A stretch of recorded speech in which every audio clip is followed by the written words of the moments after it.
Welcome back, Rainmakers, to the Crypto Rain channel. I'm your host, Jay Murph, and today we're going to be talking about the crypto market in general. Now, if you're here, you're in the right place at the right time. You know how you've missed some things in your life? In fact, we've all missed things in our life. I don't know about you, but I had a chance. I had even a few $1,000s back when Google IPO'd. And I listened to somebody who was considered really smart, and I passed up on the opportunity to buy Google because that person said, oh, it's overpriced. And Google has some technology that has changed the world, and I passed up on it because somebody who didn't really know what they were talking about said, oh, it's too expensive and it will go nowhere. And they were wrong. So, the crypto space is changing the world as we know it in more ways than is even apparent now. So thankfully, through some connections, and I teased about it a little bit, I spoke to a project that their tech is 3 years farther ahead than anyone's in this space. So as much as I'm a big fan of some of the major blockchain projects out there, there is another one that is going to change at least the business side of things and the corporate world and a lot of their stuff. How much it will change the regular cryptocurrency space, I don't know. But it has ties to the regular cryptocurrency space, but they're more on the enterprise side. So they're a blockchain for enterprises. For example, if you ever use Visa anywhere in the world, right? Now, when that merchant uses Visa, they pay a 3% fee. Usually. It's negotiable and depends on how many transactions they do, but it's quite high, and part of that is profit for Visa, but part of it also goes to their cost of processing all those transactions. What if they could process all those transactions like that much, much faster, say a minimum of 8 million transactions per second, which right now Visa can do about 40,000, and so their speed goes up, but their costs go down. Amazing, right? And world changing. And this is the way technology is heading. So before I get more into this topic, I hope you're liking what you're getting. I'm back. I was feeling off for a few days, so I took a few days just to recoup so I could be back and be myself and be here with you.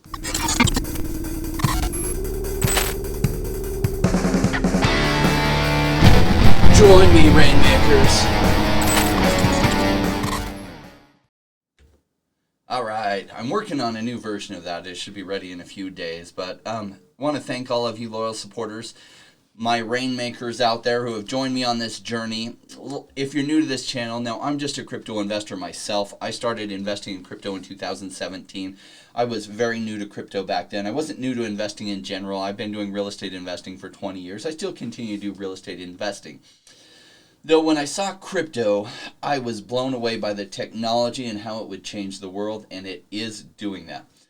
Now, in this space, sometimes we think it's going to change it faster than we think, and it will still take a while, but it will be probably a larger change than we even realize, because it touches so many aspects of this world. So if you think about what blockchain is really just a secure database. But one of the big problems with blockchain is it's not as fast as a centralized database. It just hasn't been. That is until now. And so some of these solutions, like Cardano, has been one of my biggest favorites. I love Charles Hoskinson, how open he is with everyone, how he explains everything. He does such a phenomenal job, and I'm very excited to see what Cardano will do with changing the world. But one of the big problems with blockchains is it couldn't compete with centralized databases as far as efficiency, because when you have decentralized mechanisms, and if you have multiple computers all having to store all this data, that actually in many ways gets expensive and it slows it down. So one of my thoughts as I was new to this space, I thought, wow, right now the speed isn't there, but what would happen if the speed ever gets there? And it is. And when it does, it'll change the world. Imagine Visa gets their fees way down so that they can charge just 1% or 1.5% to those people. And so really, all these stores make more money. And what happens because of competition, the stores are making more money. They actually then, over time, have to charge a little bit less. They don't want to. But if all of their competitors drop their prices by 1 or 1.5%, they have to too. And so over time, because of that, costs go down for the average person, and that's just in one area. What if stores could better track everything, right? And so some of the big solutions out there are tracking, say, produce that's produced in Vietnam, and they want to know that it was stored properly and refrigerated, where it was shipped from and everything it gets there. That way, if a batch is found to be bad and making people sick, they can easily identify all of the lettuce or all of whatever it was that came from there, and they can get it thrown out without having to throw out everything, just the ones that are contaminated. And so blockchain allows that in ways that we can't even imagine, and should increase cost efficiency across the world. So if you're here, you probably came here because you saw Bitcoin price had gone up and you started to get interested in the space. But when you got interested in the space, you realized this is so much bigger than just Bitcoin. That Ethereum brought about some amazing ideas that will transform the world. However, Ethereum wasn't able to scale enough to change the world directly itself, but it brought about some ideas that are world changing. And that other people have taken those ideas and run with them. And those will further change the world. So though Ethereum's really frustrating right now, I'm very thankful to the Ethereum team that brought it to us, because they moved technology forward by light years. And they started some paths of thinking that will transform the world in many good ways. So what I love is the idea that it will bring costs down across the world. And as you bring costs down, it drags people out of poverty, because even though they don't have much money, their money just buys more. So now they don't starve. Now, obviously, if they're not educated well, they might use all that money they now have to buy Twinkies. And maybe that's not the best for them. And so there's still some education. At least they have Twinkies versus starving, right? But then there's some education on, well, you might make healthier choices. But at least they're not starving. And so it doesn't solve all the problems in the world. It just brings up everybody's ability to at least afford the necessities of life. And that's exciting. As well as it introduces permanent records. And as permanent records are out there, corruption just gets harder for those that are trying to hide things. And so as corruption goes down, that is another way that brings wealth. Because a lot of the reason many countries aren't wealthy around the world is due to corruption. They might be in a country completely rich in natural resources. But corruption, what needs to happen in order for corruption to be prevalent is they need to be able to hide things. And a permanent immutable database, like a blockchain is, makes it harder for the corrupt to hide things. And so in ways that's good for everyone, especially if you can have privacy there too, but then in certain aspects things can be tracked and seen. And so we'll see what solutions come out of this technology that will change the world.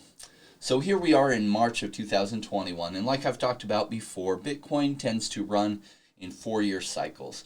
And so the year after its halving, it goes absolutely parabolic. And we saw this in 2013 after it halved in 2012, the first halving. And then we saw, I think it peaked out at the end of November in 2013. We saw in 2017 a later peak, which was interesting. It peaked on December 14th of 2017. And what's interesting about that peak is that Bitcoin doesn't actually halve every 4 years. It's about 3 years and 10 months. And so why it was 2 months later than the previous one, I have my thoughts as to why it might have. And maybe it was because some big whales were continuing to prop up Bitcoin for longer, because they were hoping to short it. And the day that their ability to short it came out is the day it then dropped drastically. So when is Bitcoin going to peak this cycle? Well, I'm thinking it might peak earlier than December like it did last cycle, because, well, the big whales playing in the space can already short it, so they don't have to wait for a certain day. So my guess is sometime between September and October. Now that's just a guess, and I'm not a financial advisor, nor your financial advisor. These are just my guesses as a real estate investor that lead to my own personal decisions. As to you making your own decisions, that's on you and up to you. So that any gains you get from good decisions you make, really, that's all credited to you. And any losses that you make, when you fully own the reasons why you made those losses, it actually improves you as an investor and grows you. So that's my best guess. However, I do think altcoins will continue to run after that. In fact, what we saw in 2017 was that Bitcoin peaked December 14th, but many of the altcoins ran right as Bitcoin was coming down, and they peaked at January 4th or 5th. So like Cardano, Tron, many of the altcoins back then that were big and popular. So I wouldn't be surprised to see, even after Bitcoin's peak, we have a big run by many of the altcoins. And then I refer to it as like, you know, when you pop popcorn in a bag in the microwave and you pull it out and you're opening it and there's popcorn still continues to pop. I think there will still be things that pop off for the following 6 months, but the major runs will probably be over. So then looking into the following bear market, I mean, what to expect? Well, my thoughts is I'm going to attempt to, well, I will be selling stuff off on the way up. I haven't been cashing out yet, but I'll be looking to cash out starting maybe July, August, and just pulling some money out and putting it, say, into USDC or stable coins, and putting on some platforms like Blockfi where you can earn interest on your stable coins, but that way I'm out of the volatility of cryptocurrency taking a downside after some massive gains. So if you don't have a Blockfi account, you can use the link below. It'll give you a bonus. It gives me a bonus in Bitcoin. When you fund your account, so I've got my Blockfi account set up. I also have Celsius set up, and what I'm going to do is probably diversify across several different platforms just in case something happens during the market and one goes down, and I don't expect it. They're really stable companies, but I would rather be diversified there than completely all my eggs in one basket. So I think there's also a Celsius referral down there, but both of those are good companies, and there's some other ones I'm looking at. CRO, crypto.com.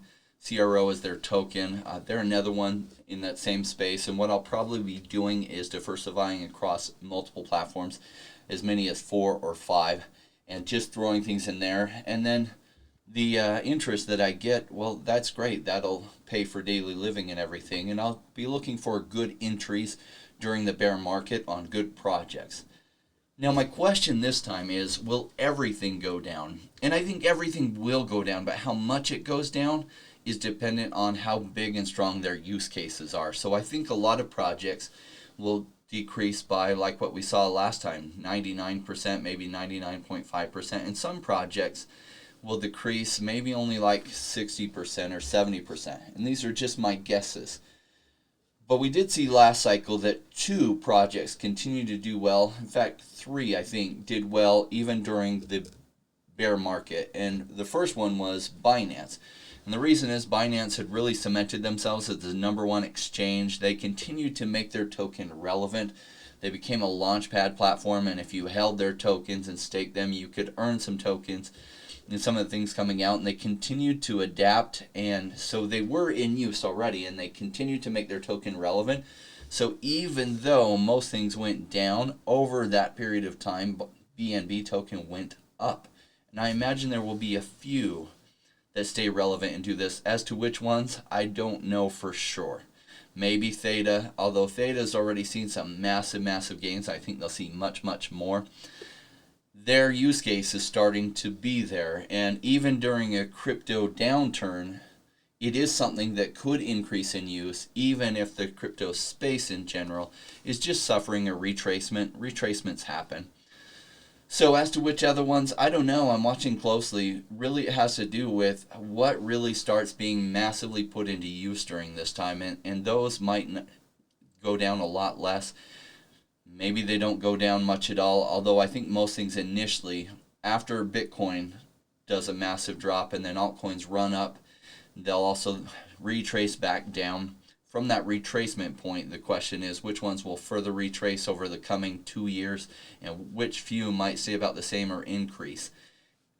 I don't have the answers to that, but I'll be watching for that to see what my best guess is.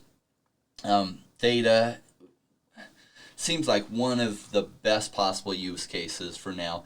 We'll see, Komi and Omi, I did a video on them, the VV app on your phone that you can buy these collectibles. If they really plug into the collectors in a simple way that they're used to, which it seems like they're nailing, possibly, that could do well. Those collectibles could still do well because they're not really tied to the crypto space as much. And so those are just some thoughts there. Now, we all hate missing out things, and if you're just joining now, you're asking yourself, have you missed the massive gains? And you've missed part of them.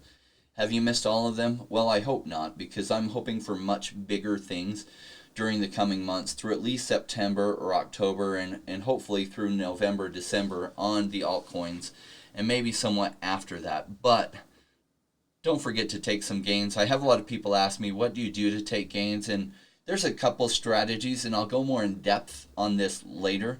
But for now, one of the safest strategies is what's called the little old lady strategy. And this comes from DaVinci J15, who's been an investor in silver and gold and Bitcoin for a very, very long time in the early days of Bitcoin.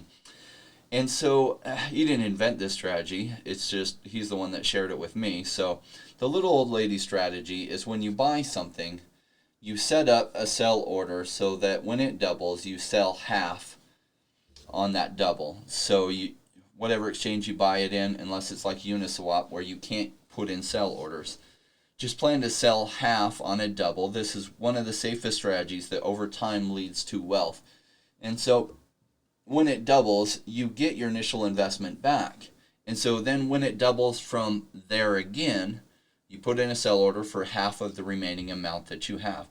And so if it hits that price, and there's a lot of things that will at least 4x from here, many of them might 20x, and a few of them might 100x from here. But what would happen if it doubled and then it doubled again is essentially be 4x from where things are now. And if you sold half your remaining tokens, you would get exactly your initial amount back again. So you've actually doubled your money. Then if you set it up to sell again on a double, 50%, so essentially it would be 8x from what you bought it at. It would sell another half of your remaining. But you've already sold off 3/4 of what you have, so when it sells half on the remaining, you actually get your exact initial amount in again, and so you've actually tripled your money. Now, the reason why a lot of people follow this strategy is I realize that you're selling at 8x, and yet the little half that you have left is only returning your initial investment, and that part can be frustrating, but you don't know what will 8x. And so what's safe about this strategy is that during this upturn, many things will at least 2x. And so it gets your initial money back, at least in Bitcoin or whatever you bought it for. And then at some point you want to convert that to something that might be more stable than Bitcoin, because even Bitcoin seems to have a large retracement when these things happen. The last 2 cycles, it's retraced about 85% from the all-time high. So is Bitcoin a safe hedge? Well, if you're just going to hold on to it and know that you're going to hold on to it for at least 4 years, then you should do fine, right? Because even though it will retrace 85%, if you bought Bitcoin at the peak in 2017, you paid way too much for it, $19,500. But boy, if somebody came to you today and said you could buy Bitcoin for $19,500, would you not jump at the chance? So it's just unfortunate because those people who waited could have bought Bitcoin down at 4,000. You just get way more Bitcoin at that price. And so some people will just hold and stake because they don't want to have to watch during the downturn and try to figure out when exactly the best buy-in point is. My general rule of thumb, from whatever the high is, a great time to start buying in is if it retraces 75%. And then as it keeps going down, you just buy more and more and more. And then you've actually made pretty good returns. At least that's my plan for this next coming bear market. So, have you missed everything? No. Are we in the middle of a bull run? Yes, and I think just in the middle of it. I don't think we're at the end of it. Some people are like, oh no, the sky is falling, nothing's gone up in a while, and we've gotten pretty used to some massive gains, so it can be hard to see that and say, nothing seems to be happening. Well, plenty is happening.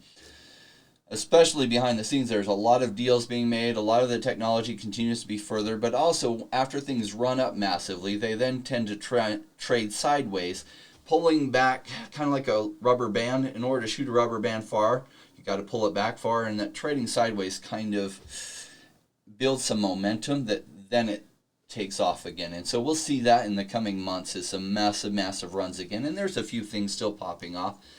But in general, even during a bull market, things stair step upwards. So they go 3 steps forward, 2 steps back, 5 steps forward, 2 steps back, stuff like that. And so we'll see more of that. Just be prepared for it. Also remember, starting mid to late this year, that if you're not taking some profits and setting them aside, you're just increasing your risk that your portfolio will get wrecked. And most people are here because they're excited about the technology, but they're excited about the gains that they can be making. I know I'm excited about both, but particularly the gains. Where can I invest my money that it can make a lot more money for me? Isn't that really why most of us are here? So how to make the best gains. I try to do relevant videos. I do cover sometimes things that are hot, but a lot of times I like to cover what's not hot at present, because that's where the good buys are. So I know in making those videos, they don't get as many views, and that's okay. What my goal is to cover the ones that I'm looking at that I think they're a good buy at what they are. And I still cover some of the relevant ones to talk about what's good about them and the projects that are interesting, especially as they're on everyone's mind. And I try to give perspective, and especially if I think that it's maybe overbought and it might have a retracement. I mean, a lot of things that take off because there's good things about them. And so I'll try to continue to bring you time-relevant information that you want to at least be aware of so you can make decisions for yourself. But I try to cover some things before they take off. Like I did several videos a month and a half ago on a project called Nash. And Nash had nothing going on, and it was below ICO price. And now it's taking off, and I think, it was like at 70 cents when I was covering it. And now last I saw it's like at 220. And there's some cool things about it, and how high it will go, I don't know. I've been in Nash since just after the ICO when it came out on the market. You could finally buy it. Cool things about it, and they have an updated roadmap, but I try to pay attention to things I think will do well. I was covering Swipe a lot back when Swipe was 70 cents. And then it went to $3, and that was a good exit point for me to exit a lot of my portfolio, but not all of it, because it'll probably do a lot better from here. But right after I exited, they did have a pullback from $3.25 to like $2, and now they're just gaining some momentum for another run. So, does everything I cover take off? No, I don't have a magic ball. I'm not always right. I'm just often right, and there's a big difference with that. In general, most everything I've been covering has actually taken off, but, some have been top performers out there, like Orion Protocol, which I've covered many times, and during that period, it's been one of the best performers.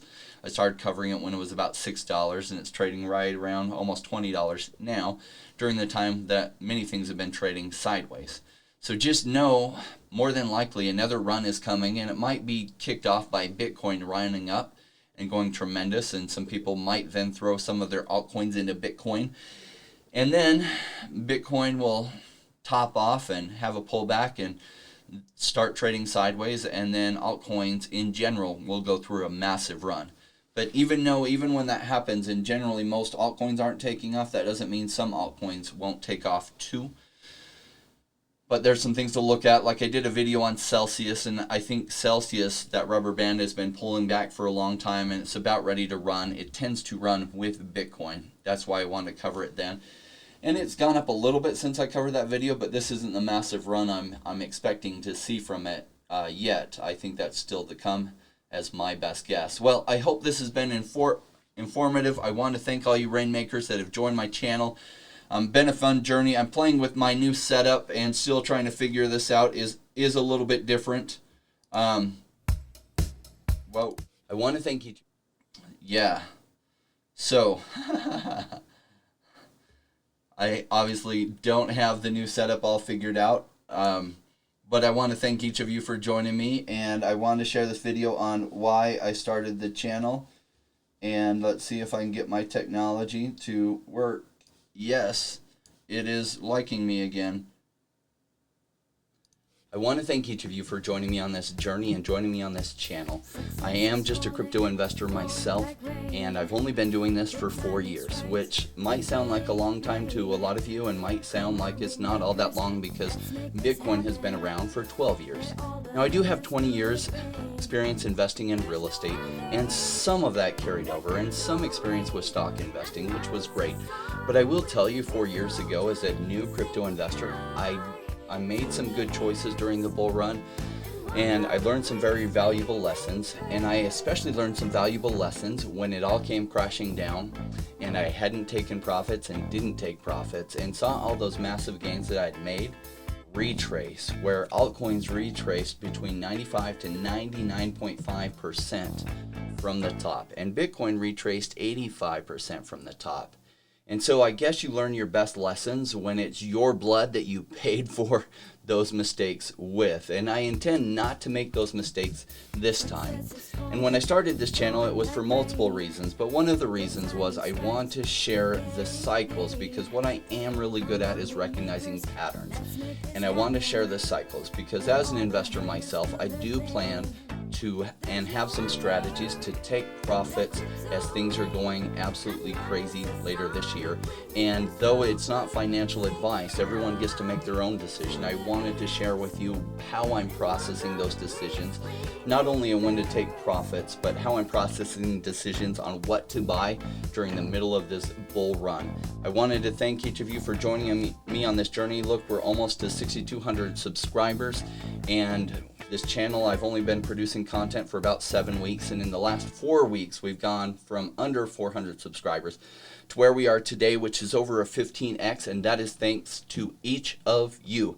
I am playing around and experimenting with some different stuff with video and just playing around with overall producing content. I'm new to this, so I do appreciate your patience as I learn and grow, because video production is not my background. My background is real estate investing, and for the 4 years, crypto investing. So I hope I'm trying to produce the best content I can that's also fun, but informational. All right, thanks so much for joining me. See you soon.